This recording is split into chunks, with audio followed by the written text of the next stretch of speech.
Most people on Christmas Day 2015 would be at home with their family, eating Christmas dinner and opening presents.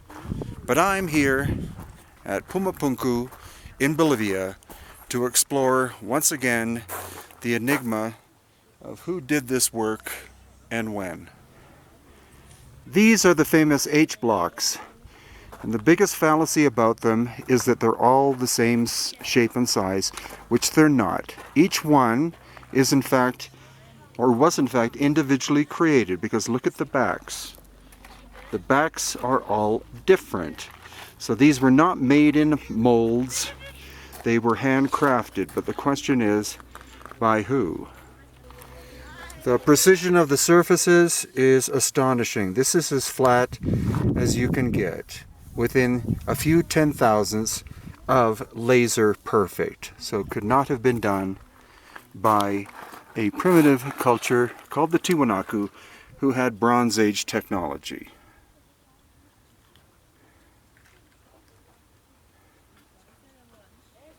As well, you can see, though eroded, this is a finished H block, and next to it we have an unfinished H block. How we can tell? Here the surface is perfectly flat, and we have this double door, or double door with double jamb system. Very precise corners. And here, there is no double door, and the corners are rounded. The surface is rough, but on the outside, the surface is perfectly smooth. So clearly, whoever was working on this finished the external surface and more or less this lower part, but didn't get around to finishing the interior. And what technology could possibly do this kind of work in ancient times? You also see the massive size of these red sandstone foundation blocks. One of them weighs about 131 tons, and the quarry is over that first mountain, either over the first mountain or over the second mountain, a distance of about 12 kilometers. No native trees grow in this area, and therefore they could not have used wood as rollers.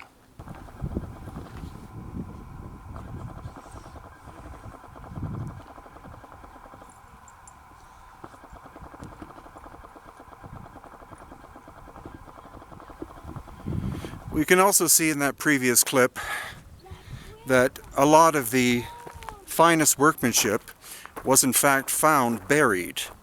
And the question is, how long would it have taken nature to build up at least 2 feet of mud and sand?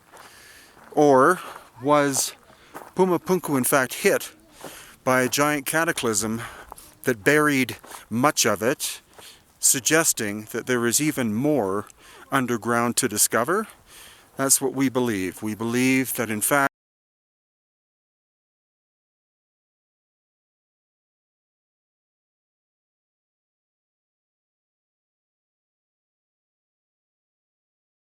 years studying this site has done sonic mapping or sound testing of what exists beneath the surface, and with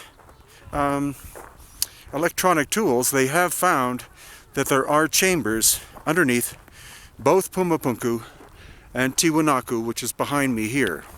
So if the red sandstone came from 12 kilometers away, up and over at least one mountain, weights being up to 131 tons, and since we know that possibly 90% of Puma Punku on the surface was removed from the beginning of the arrival of the Spanish to build other buildings, then we're only looking at a little bit of what remains. But what does remain is truly technically astonishing. 21st century technology existing in the distant past. And this is the gray andesite stone. It's weathered, but in some places you can still feel that the finish is almost perfect. This is weathering, but this has been buried for a very long period of time, and so it's preserved the surface here. And where did this stone come from? From there, way in the distance, that is Cerro Capia or Mount Capia. And on top of that volcanic structure or mountain is the quarry where the gray stone came from. Estimates of distance between 60 and 100 kilometers.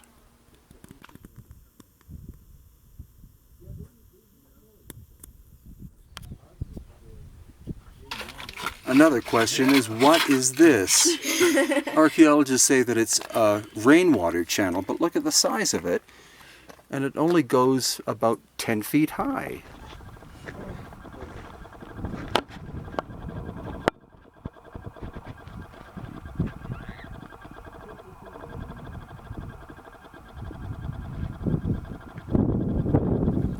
So what are we to surmise?